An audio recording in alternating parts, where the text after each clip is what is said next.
Welcome to the Whitetail Legacy Podcast. And we get the back view of him. And I mean, it's just a mega. 52 yards is a long shot.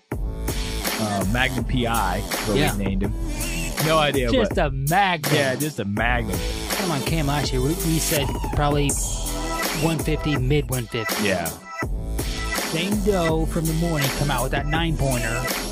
Here steps out this 90-inch 8-point. You're like, I'm like, okay, well, there's still a buck back there grunting. Yeah. And then out steps like another 90-inch 8-pointer. I'm like, all right. Yeah.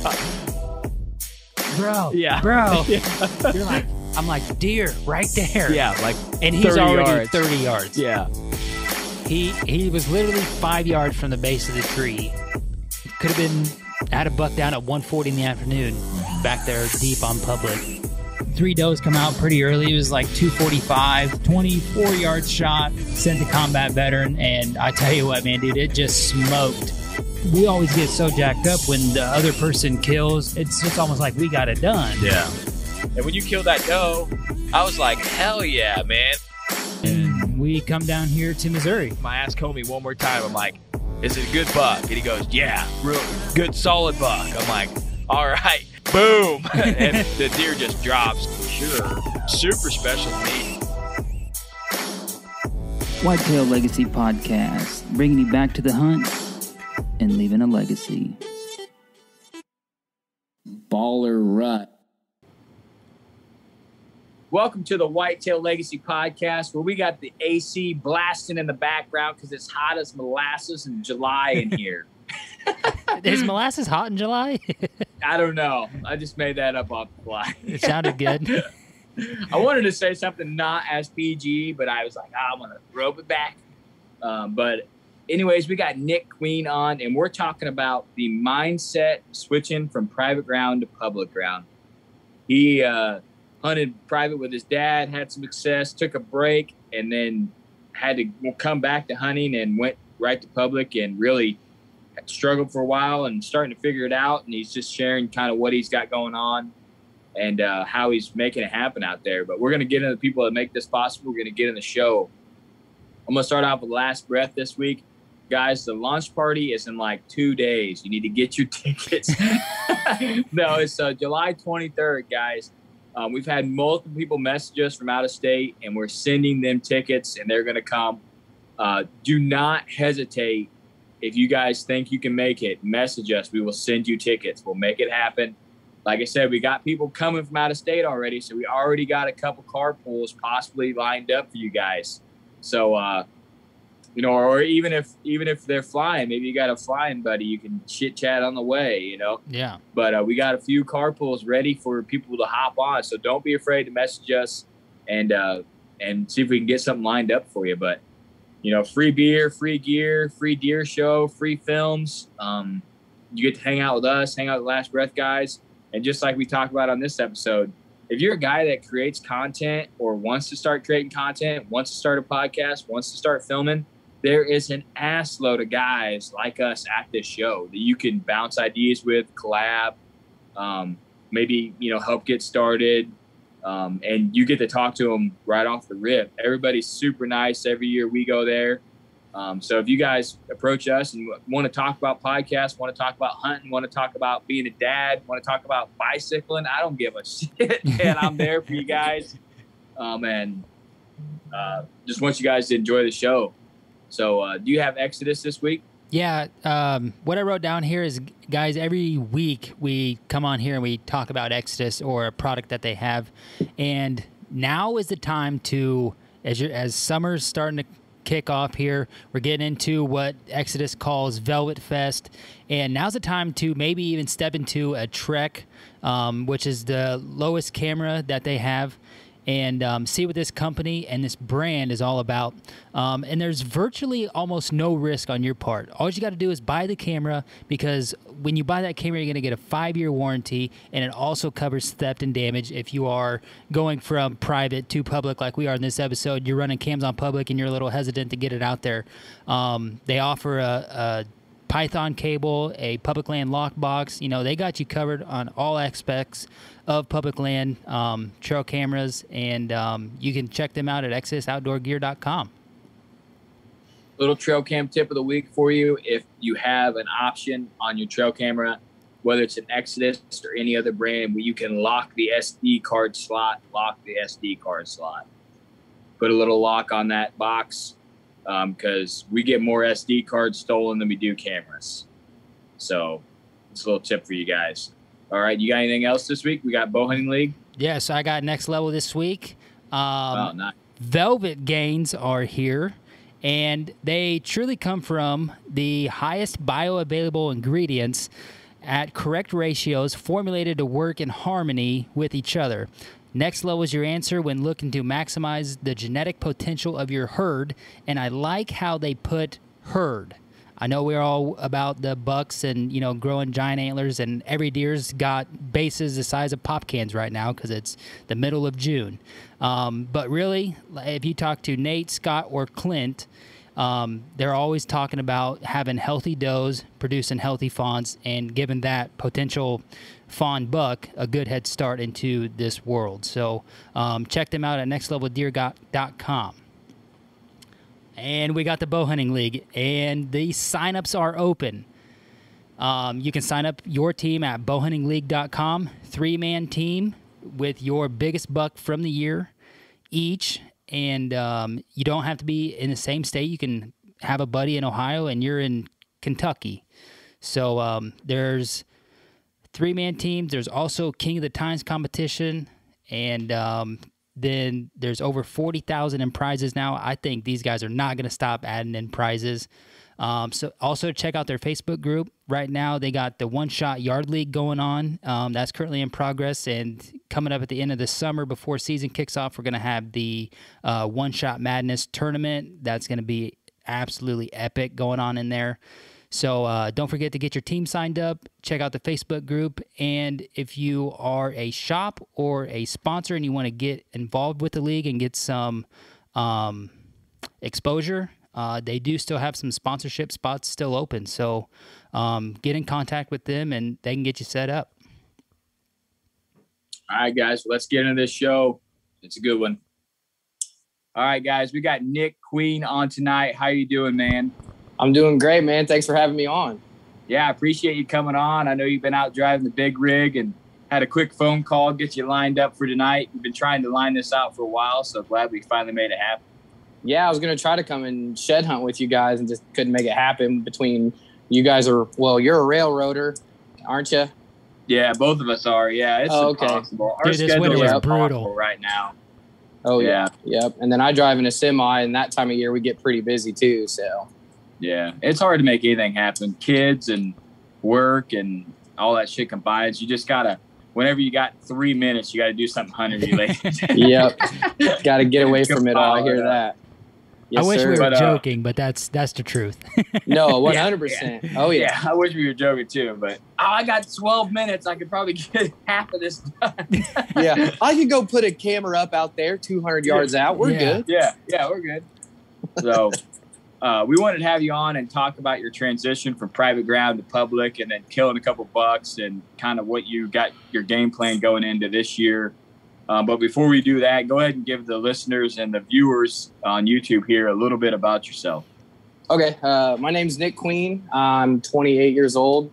I'm from the Decatur area. I live in a small town outside of Decatur.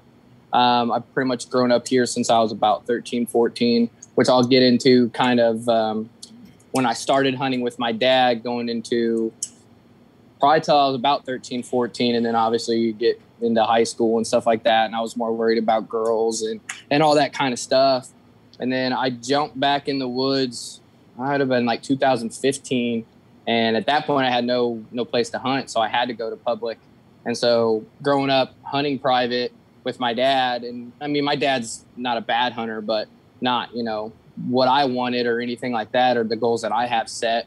And so I took what I learned little from him being a kid and trying to take that to private ground and our public ground. And I pretty much got my ass beat, especially the first couple of years. So like, that's what I really wanted to talk about today, was just that transition from forgetting everything that I thought I knew about deer and relearning everything, and really what switched for me between going the 2-3 years of literally not seeing deer on public to what really made that happen and killing my first buck and all that on public. So I also hunt for Lethal Prairie. I forgot to say that. We're on YouTube, Instagram. So me and my buddy Brandon, we film and do some video casts and stuff like that. So we really enjoy that. So yeah, I like that video, man. You guys were on some giant bucks there early in the year. I was like, how many bucks are going to come out in this field? Yeah. There's a pile of shooters out there. Yeah, that was our buddy Kent. And he ended up, it was funny, that whole night he kept telling me, dude, there's a bigger one that's coming out. There's a bigger one that's coming out. And he never showed up.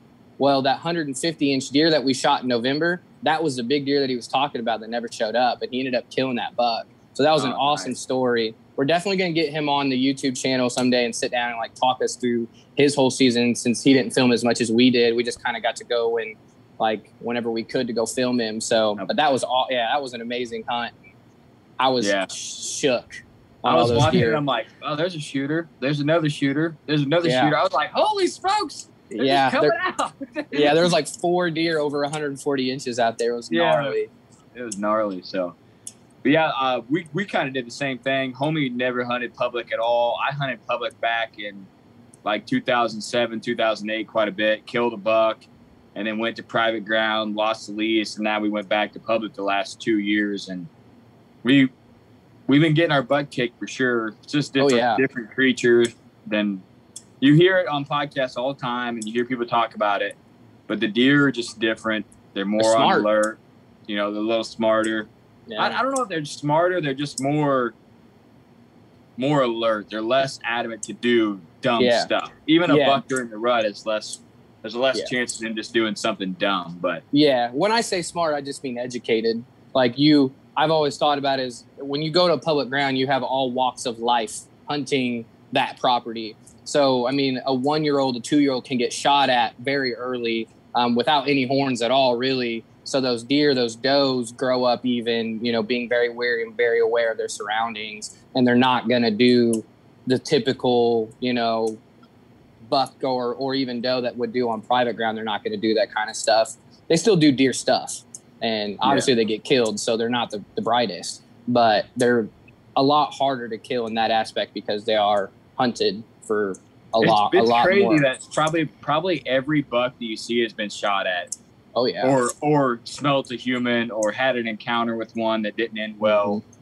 You get on like some of our private ground, we know those deer, they might have smelt a human, but we know multiple of them that no one's ever even seen. So we know they haven't got shot, or shot at. Or they've never had a negative consequence to smelling you. Yeah. When in, public ground, that's definitely a thing. They definitely have had negative consequences to smelling humans. And like the intrusion, that I started looking at more too, is not just hunters, but I mean, you think of, bird hunters, rabbit hunters, photographers, hikers. I mean, just outdoor enthusiasts, people like we got trails that people run on some of the public ground on us. So, I mean, those deer are used to people all the time. So they have to be alert and they know that. It's definitely, it was an eye opener for me, like whenever I first started. I think Cody. You got goose hunters banging in the field October 1, and then you're like, why are there any deer feeding in these fields? Just because of the shotgun blast. And then you got dove hunters there from September on. They're blasting all day. So they know what time it is. Yeah, the deer are like, okay, we ain't going to go anywhere near these fields because there's been shotgun blasts for the last 3 weeks on this sucker, Right. So and definitely. And with like Illinois, you got that like a little bit later of a start. And I think a lot of guys in September are really burning a lot of bridges fast because they're doing all their scouting later rather than, now or postseason. And so when they go in there trucking through it all in September to find their spots, I mean, there's a whole month of pressure right there. Most guys aren't paying attention to where they're walking or what they're doing. Or, I mean, some of those guys maybe even stepping on that ground for the first time. So those deer, by the time October 1 comes around, or I mean, even probably some of the earlier, openers, they know what time it is. They know they're about to get shot at. Yeah, deer are dumb right now. You see them all the time, 2:00 in the afternoon. They're out eating in a field. You're like, what's going on with that doe out there? Oh yeah. During In the past there week, ain't a deer in that field during the daylight, but that's something. Oh yeah. We're going to release a trail camera episode here coming in a couple of weeks, and that's something we're going to cover in there about. Oh. We're not going to run trail cameras as early just so we don't pressure as much going and pulling the cards. Because I don't know, I don't care how tough you are. Homie could back me up on this. You can't let that thing set for like a month and a half and not go pull it. You're like, I gotta know. I'm pretty good about not doing it. You know, I mean, I have to say, once I put them out there, I don't care. I know a lot of the times, and maybe it's just because I'm ADHD, I just forget. And then I'm like, oh shit, we got like 20 fucking cards to pull. Yeah, we have all day, all year soakers, and then we have like the 3-week pullers, and those. Yeah, that's you're always like, okay, too. I got an hour before the kids wake up. I better go pull it. And it's been 9 days instead of 3 weeks. You're like, damn, should be out here, but. Yep. So I'm gonna hop into going like those first couple of years of just not seeing deer. And what I really think contributed to that third, fourth year finally getting in the money. So I think for the first couple of years of public, I hunted just regular like anybody else does. You know, I find acorns, find rubs, whatever. I did all my scouting like we were just talking about like a few weeks before season, went and prepped some spots, found some sign or whatever, and kind of knew what I had been taught throughout the years of, you know, you're not really supposed to hunt in October because it's hot and wait for the rut and that type of thing. And it wasn't, dude, literally, I'm not even lying. For 2 years, I don't think I've seen a single deer on public. Like not one, not from the stand, like at all. And This is great public ground that we hunt. If you guys know who, not to bust the guy out, but Stan Potts, he hunts this public ground out here. So there's big deer out here. And you've seen some of the pictures that we've sent you. So, but I mean, dude, I couldn't even get in front of those. Like it was just bad. And it was about 2017 is when I really made the switch and I started hunting mobile. I got into listening to podcasts and started really taking advantage of like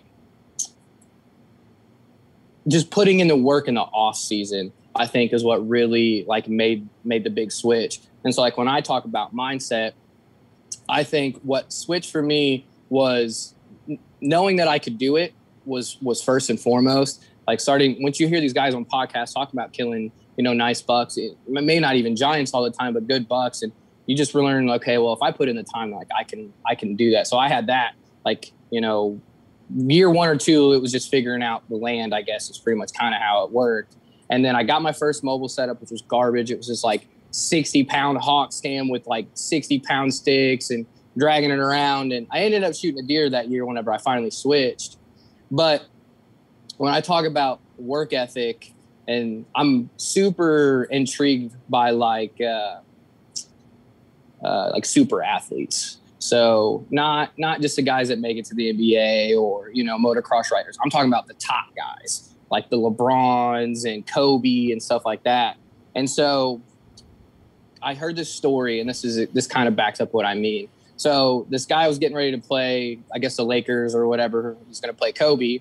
And he went to the gym, to the courts or whatever, a few hours before the game to get some warm-up shots. Told himself he was going to shoot 400 shots, make 400 shots, and then he could go get ready for the game. Well, when he gets to the court, Kobe's already there. So he does his thing, shoots his 400, you know, packs up, sitting on the sideline, and Kobe stayed out there. So he's like, I'm going to watch this guy, you know. So he watches Kobe. Kobe's not taking it easy. Kobe's going hard. For another 30 minutes, he was already there before the guy got there, worked out while he was working out, and then stayed another 30 minutes after the guy had sat down. So he didn't think anything of it, went back to the locker room. That night, Kobe scored like 40 points on him, just shit on him. And so the guy was like confused. Goes up to him, like, dude, like, what was that about? Like, why did you spend 2 hours in the gym when you know you're going to destroy us? And he goes, I wanted you to know you didn't have a chance because I'm willing to work that much harder than you. And now I know hunting isn't necessarily competitive in the way of like going after other people or, you know what I mean? On public ground, it kind of is because you're after the same deer. You have equal opportunity for the same deer, but I don't wish any, you know, like I'm not better than anybody or anything like that. But I want to take that type of work ethic. And I think when you combine that type of mentality willing to do whatever it is. And okay, I'll try that. Like it might not work, I'll try that. Okay, well, that didn't work. And then being able to accept failure. And I think that was really hard for me at first.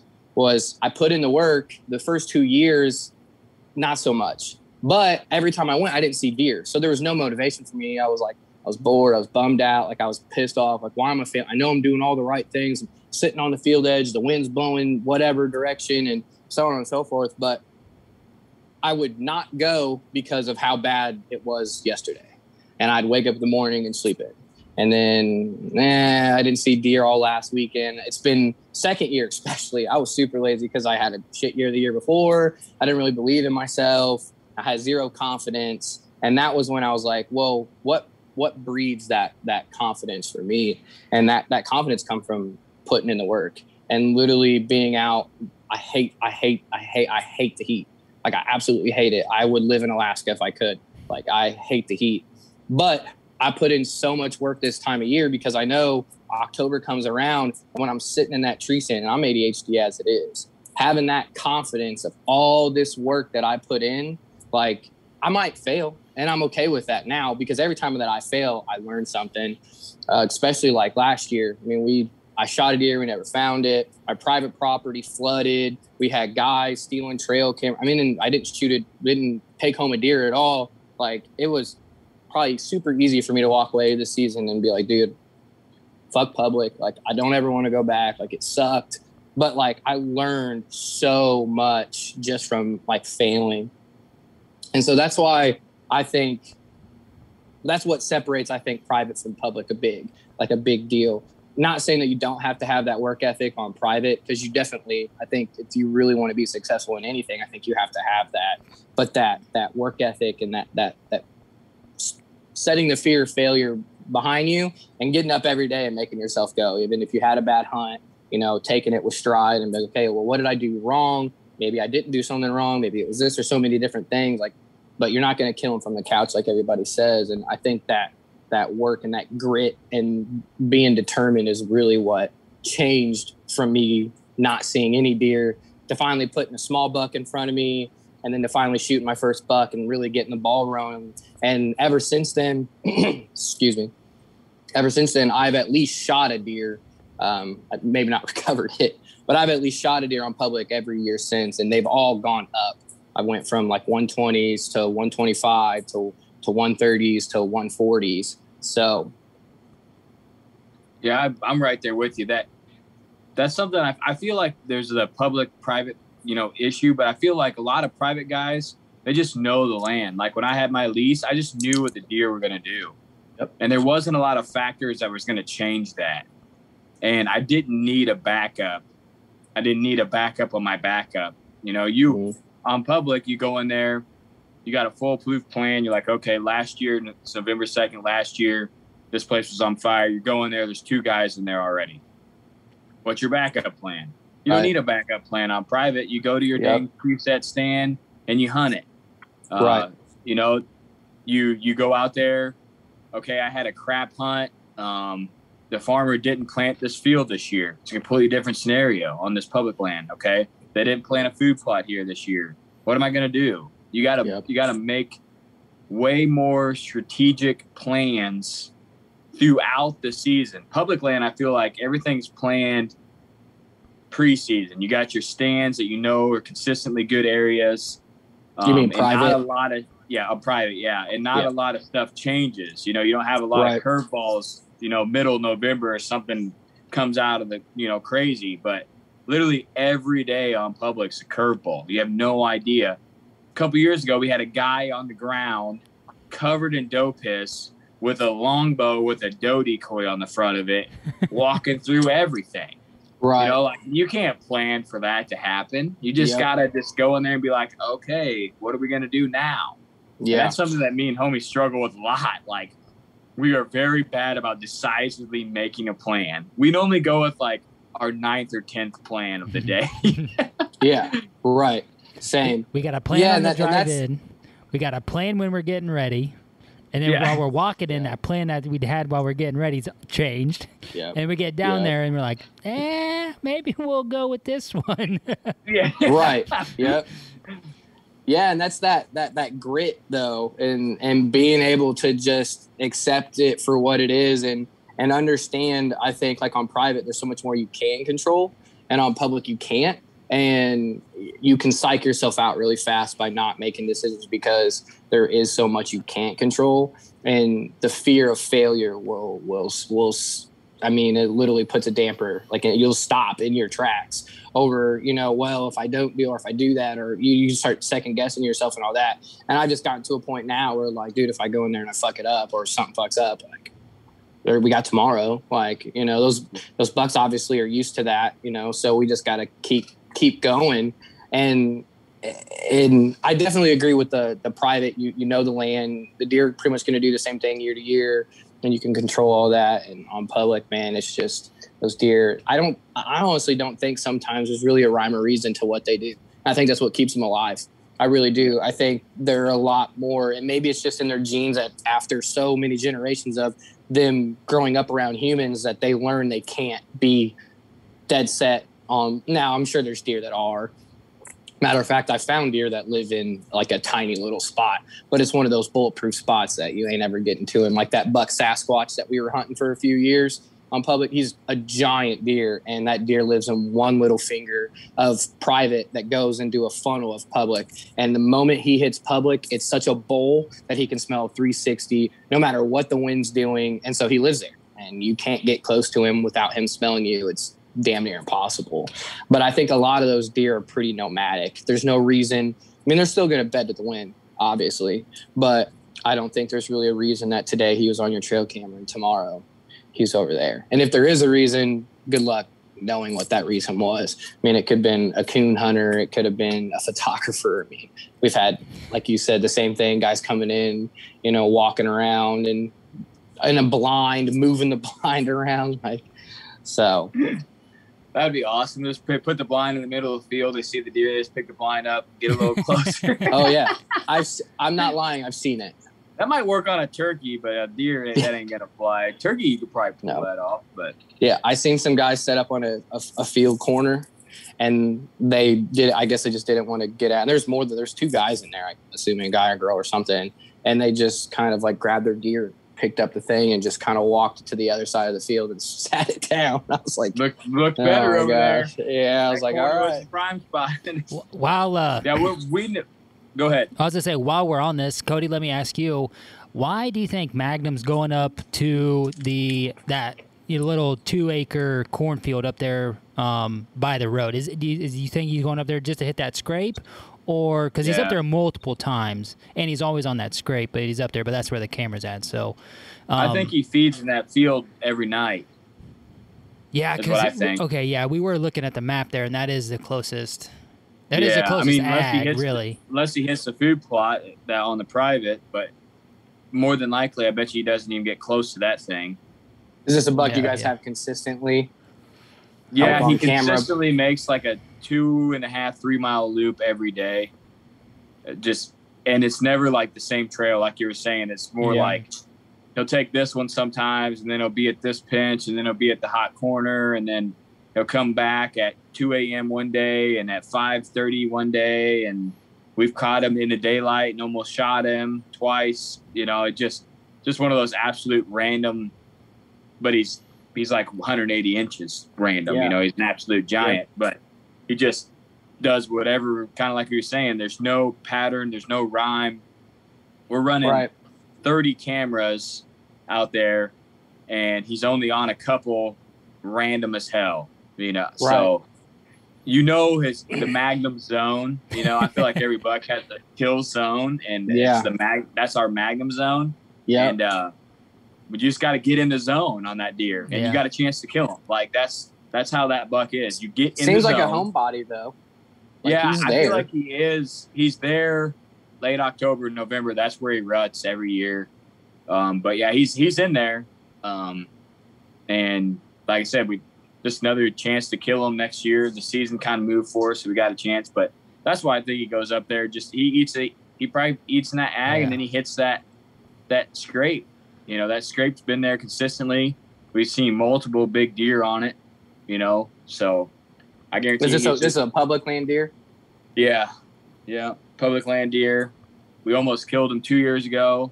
Homie almost killed him 2 years ago. Then homie almost killed him this year. And like I said, he was every bit of 180 this year. Yeah, so I think I've heard you guys talk about it. Yeah, we talk about him a lot. We get emotionally attached to certain deer. That's us with Sasquatch. Yeah, like just 100%. because you love hunting and you're going to take opportunity, but the data collection and like you said, like the grit and the grind, everybody kind of picks out that one that will really wet their whistle, you know, if they could get up on them. And that's kind of our one. Neither of us cares who kills him. We just won't want to be there when he dies, you know. Just that's the exactly amount how of me and work, Brandon are. Yeah. the amount of work that we put in to get on the deer is it just, you know, you just want to be successful and make it happen. But I like how you're saying that you feel like, you know, you making that switch to putting in the work is what made it happen. And I feel like that's what made the switch for me too, was like you kill that first buck and then you're like, okay, I kind of got a little bit of idea of what I can do. You get a little bit more confidence. Yep. And it's just like that during the season. Once you get a buck down, you're like, okay, all right, I got this. Good, you know, got this. Yeah. Well, that work ethic breeds the confidence. That's what I think. I think, like, for me, because like I said, I'm super ADHD, no lie. Like, I'm like Cody DeQuisto talks about, like, being able to hunt for like an hour or two and like that's it.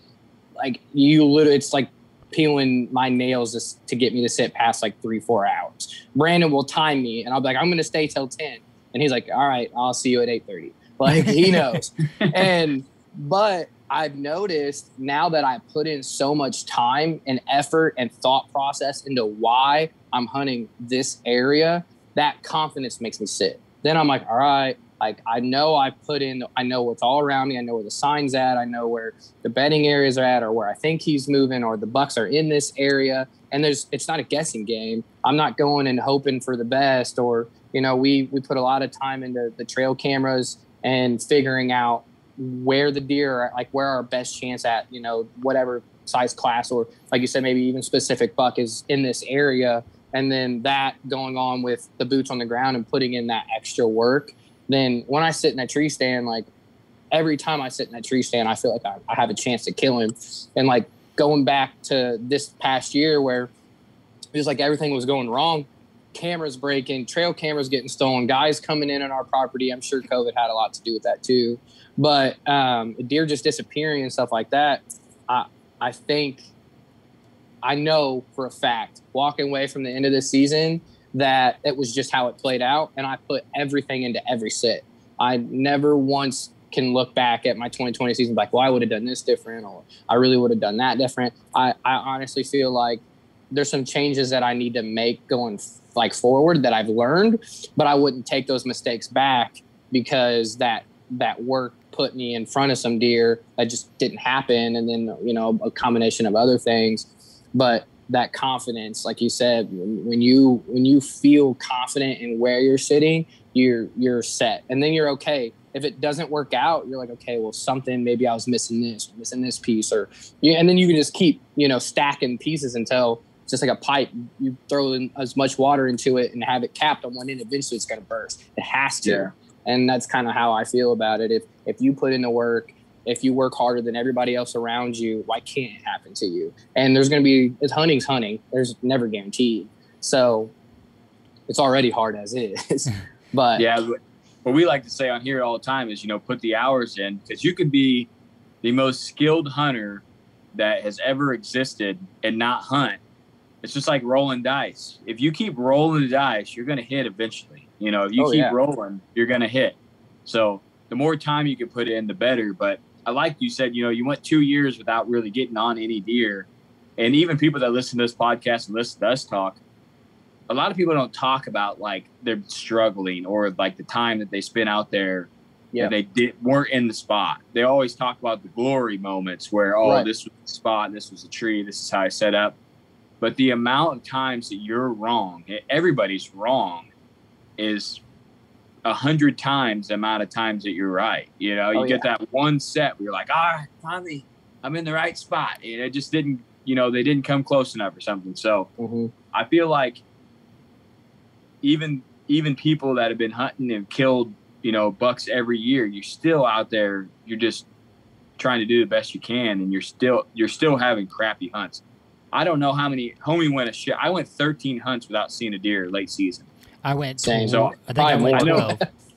Yeah, and I was going like doing radical stuff to try to get on deer. Yep. Like that 10-pointer that I was chasing started chasing him at Christmas. I put in a total of like 18 hunts by the end of it, and I got one chance at one deer that I thought was him, and it wasn't even him, and I never seen that buck again. So I had one deer that entire 26, and that's 20 different stand locations. Oh, well, close to. I mean, not every single mine were 13 different stand locations. No, not even seeing a deer on public. Like just out there, you're like, man, I am the worst hunter that exists right now.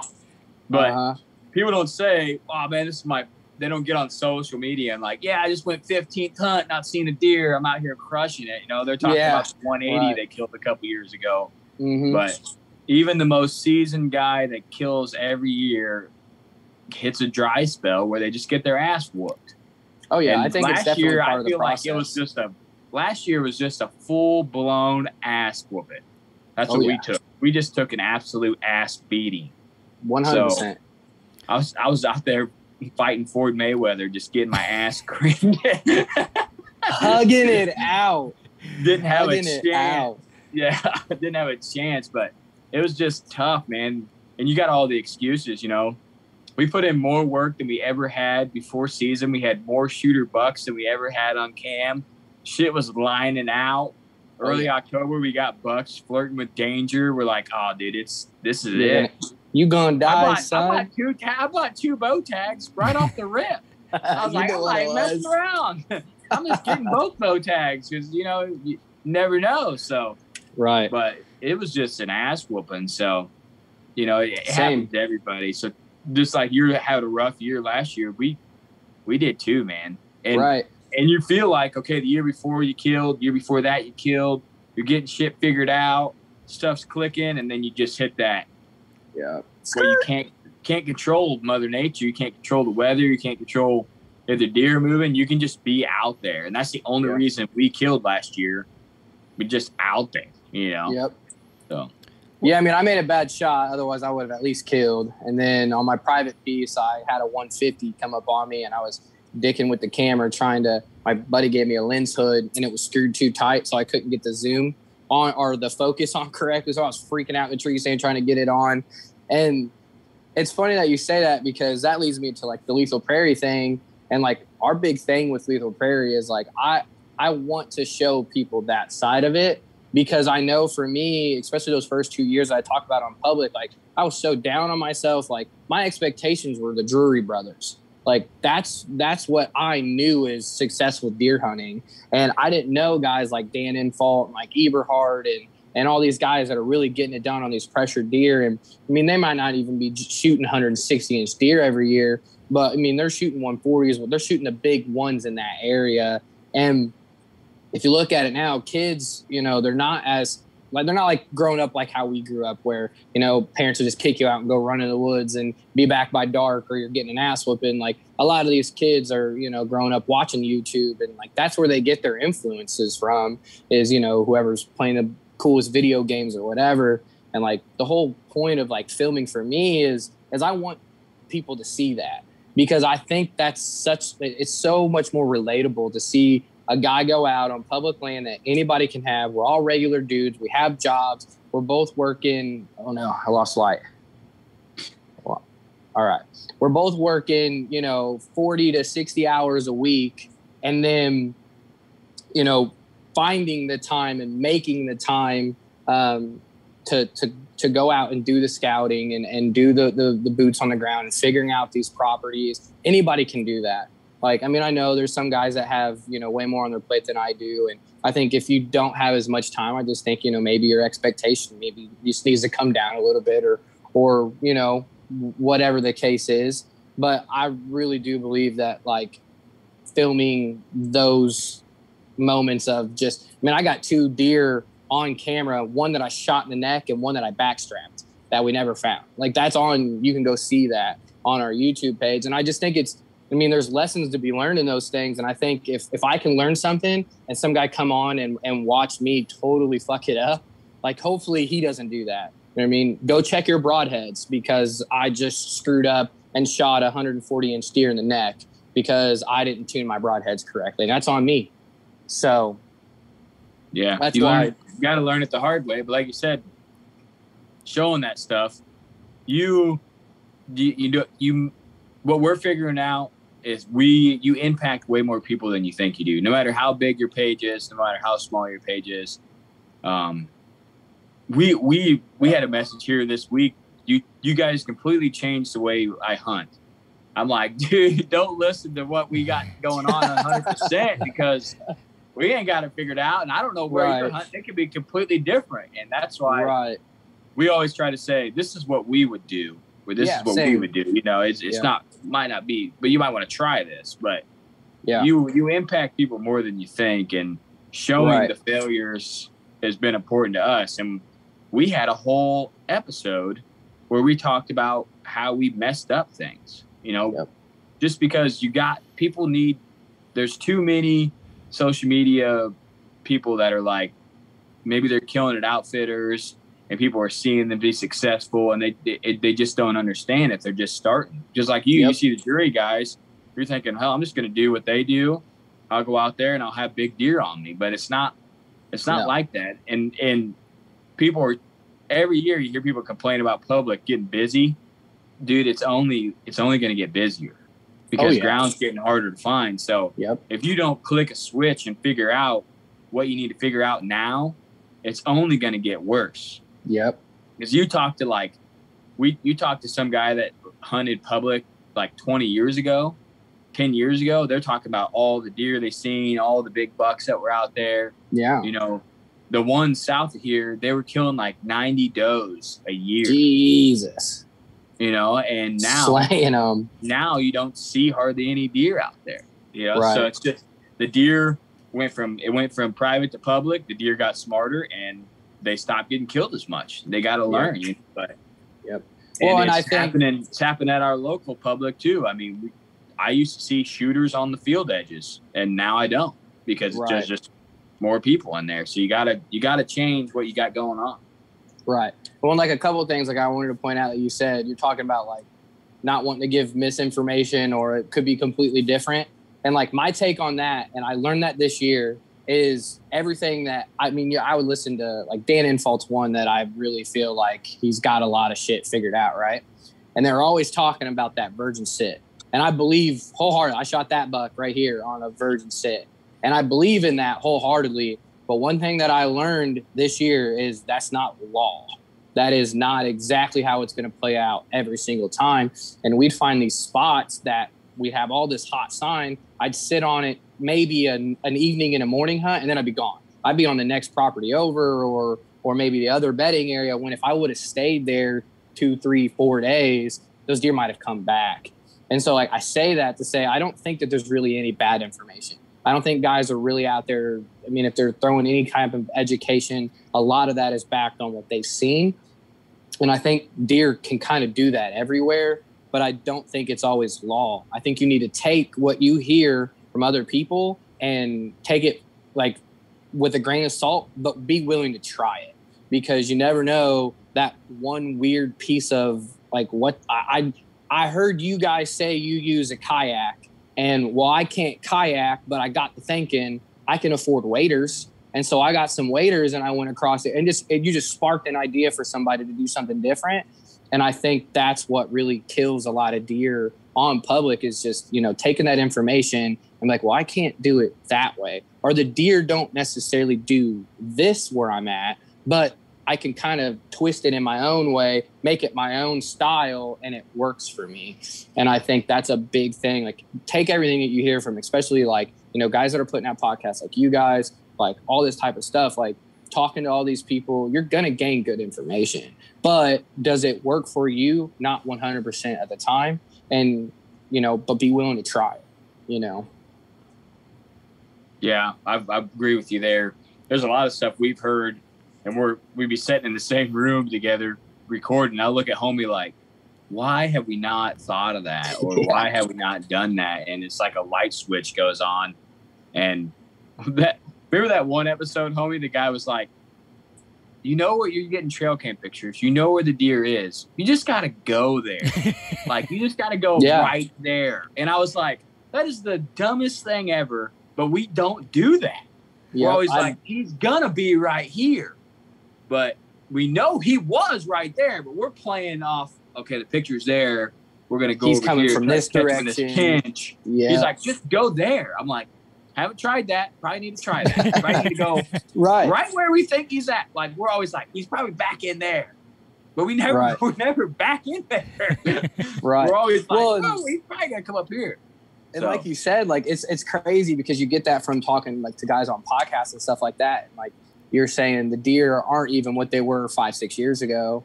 And I mean, think of the learning curve now.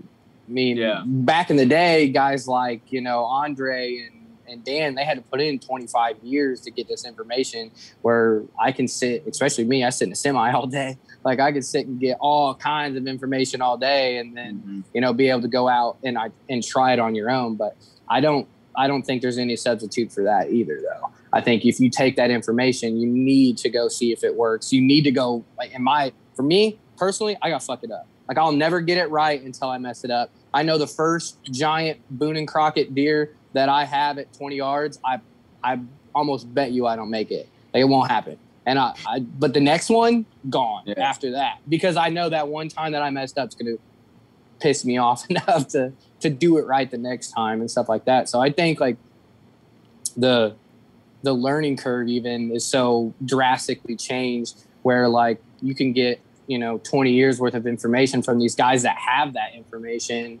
and pile it on and in a matter of 3, 4, 5 seasons be a killer if you really put in the time.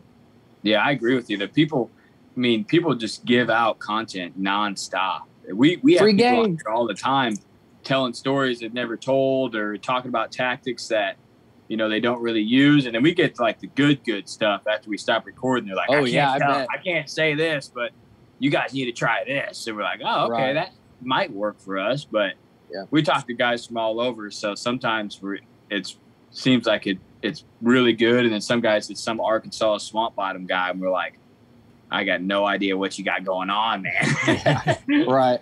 I could not kill a deer in your woods. I was going through Virginia on vacation and, you always hear like the big woods, mountains and stuff. Yeah. Ain't no way I'm killing a deer out there. No. I'll put my hand on a Bible right now and say, not killing anything over 140. Guaranteed. First year. Dude, I ain't even going to get a 140 there. When I was looking at those hills like, nope. No. Yeah. How do you even play the wind? Like I'm lost. No idea. 100%. No idea. That's why like, I'm good with what I got right now, but people are like, why don't you guys travel? I'm like, I can't kill $2 in my own state. Same. I feel the exact same. Yeah, I have a hard time here where I live, let alone mountain country that I don't know anything about. Yeah. Oh, you guys there? Yeah. Battery flashed at me. So what were you going to say, homie? I was saying when I was 16, I drove to Virginia and going through West Virginia, I felt like I was on a bridge the whole time because the hills and the mountains there, they stay sick. They call them mountains. I think they're more hills than they are mountains, but that's just my personal opinion. But there's some deep draws down there, bro. I ain't even dragging a deer out if I shoot it. No, I'm like, these mountain guys got some serious shit going on. Yeah. Like, we talked to them and it's just, you can't fathom it. And then I seen it and I was like, damn. Yeah, when they say, ain't no way I'm hunting this. 2 haulers over, or like, I'd be going out of state every year. I'd be like, all right, I need a funnel with a field, a little block of timber. All right, I'm in. We can do this. Like, and you get into some of those hills and they don't even really have thickets.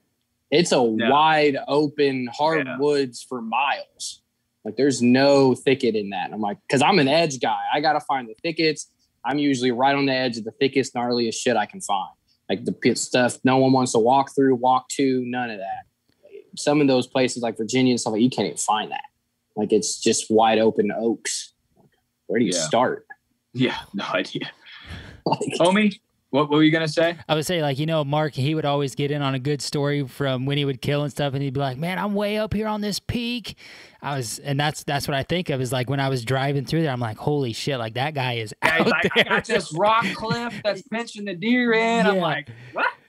What do you got going on there? That guy had to be out there to get, like, to know where that shit's at. Just out there putting in the miles.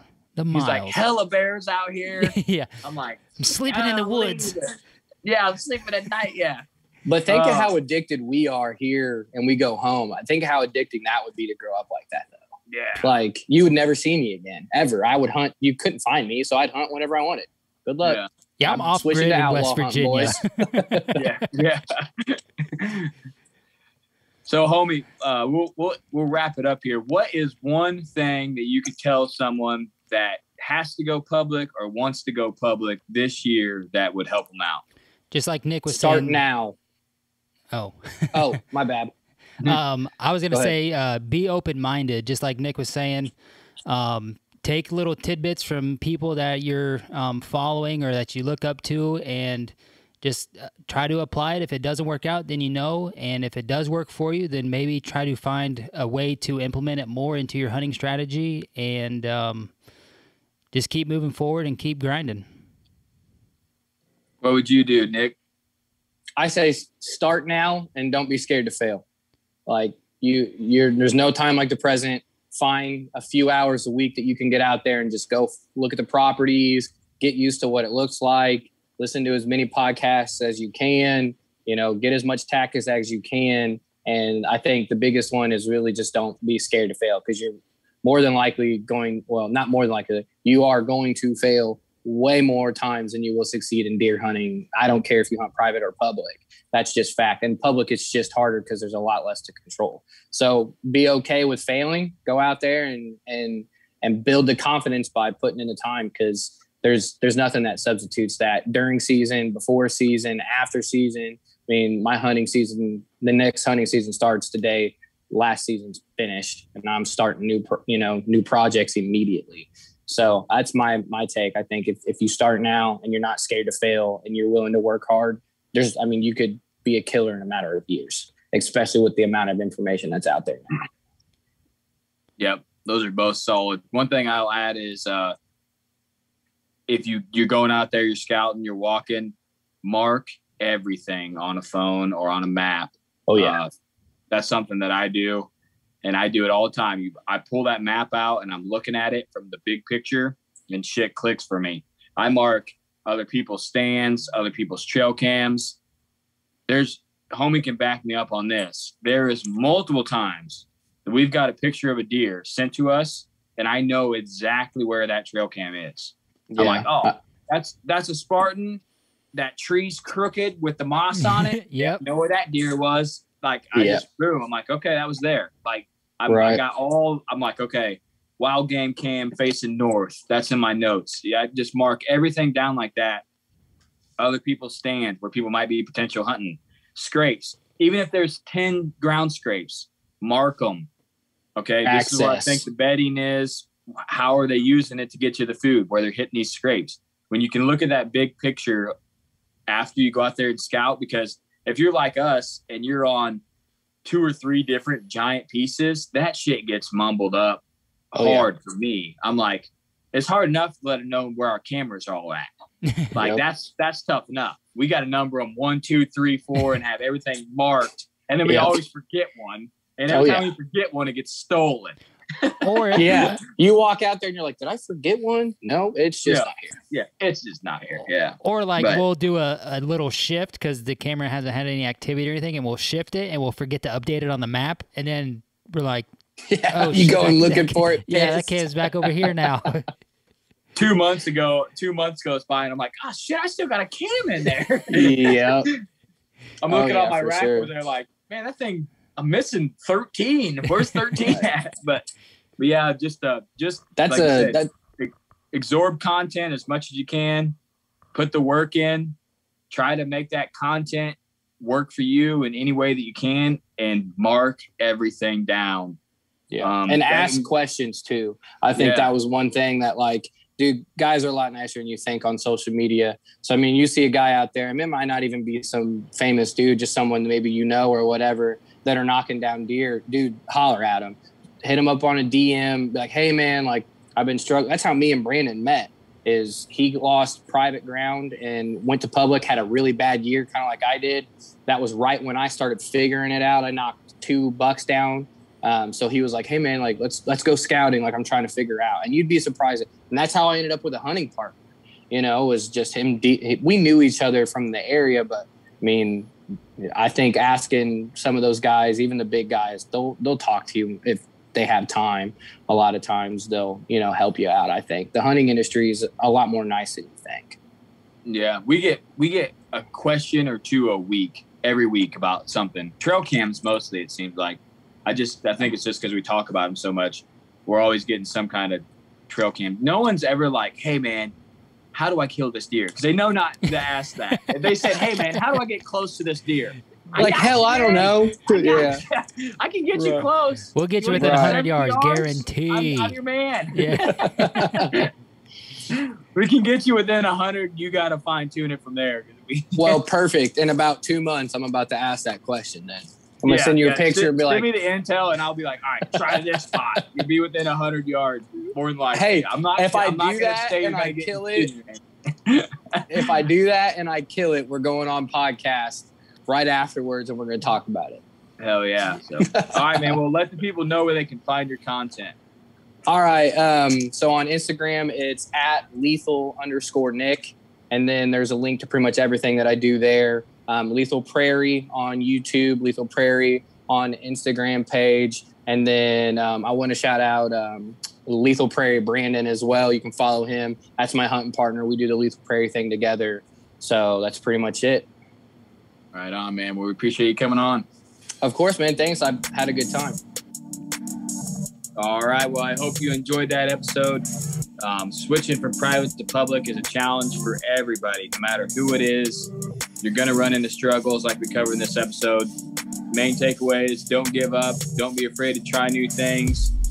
And just put the time in. You'll learn. Anybody that's new out there that's really struggling, trying to figure it out, we were all there. No matter how many bucks you got hanging on your wall, at one point we were exactly where you are right now, just trying to do the best we can to, you know, everybody loves the sport, but if you want to be good at it, you know what I mean? It's just part of it. So you got anything else to say, homie? No, I think you hit on everything that I was going to say there. It's just part of the learning curve. So enjoy the process. All right, guys. Well, like always, we love you to death. We appreciate all you guys tuning in. Always do the right thing. Try to leave a legacy, and Whitetail Legacy is out.